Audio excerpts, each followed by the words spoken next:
ओलीडी थाना अंतर्गत के old Subhash colony line number 3C निवासी मीरा सिंह ने पति अमरनाथ सिंह की हत्या कर खुद को घर में कैद कर लिया। इसकी जानकारी तब हुई जब स्थानीय लोगों ने बदबू आने के बाद पुणे में अमरनाथ के बेटे को इसकी सूचना दी।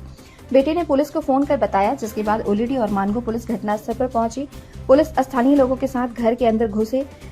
इस दौरान मीरा सिंह ने सभी को घर से भगा दिया। इस बीच स्थानीय लोगों ने शव की एक झलक भी देखी। शव को जलाने का भी प्रयास किया गया है। इधर पुलिस के पहुंचते ही मीरा सिंह ने सभी को रोक दिया और बहस करने लगी। स्थानीय लोगों ने बताया कि मीरा ने अपने घर पर बिजली का करंट दौड़ा रखा है, जिस कारण कोई घर के अंदर नहीं जा पा रहा है। लोगों के अनुसार अमरनाथ रियल एस्टेट का बिजनेस करते थे। उन्हें 4-5 दिनों से देखा नहीं गया है। हालांकि पुलिस अभी तक मीरा को समझा नहीं पाई है, जिस कारण शव को घर से नहीं निकाला गया है।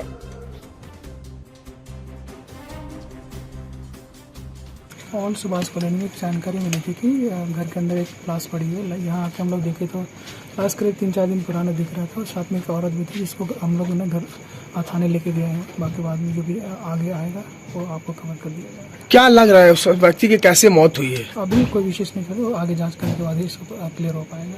क्या जिसे से लग रहा था उससे तो ये सब जाहिर हो रहा था कि वो काफ़ी ज़्यादा अपने अच्छी स्थिति में लग रही थी और हमको लगता है कि उनकी अभी मानसिक स्थिति वो बहुत अच्छी नहीं है। कौन वो औरत है? कौन? उसकी पत्नी थी वो। पत्नी है। क्या नाम पत्नी का? उसका पत्नी का नाम क्या है मालूम? अभी उसका डिटेल किया नहीं गया। थाना जाकर उसका विस्तार से पूछताछ किया जाएगा। तो ये लेट सुबह वक्त उसको बढ़िया से देखने के बाद पता चलेगा। दिखा कि बहुत सारा लाइट की इशू था, तो मतलब कंफर्म नहीं कर सकते। बाद में पूछताछ में जो सामने आएगा उसका हिरासत में ले लिया गया उसको। अभी उसको थाने में बैठाया गया है।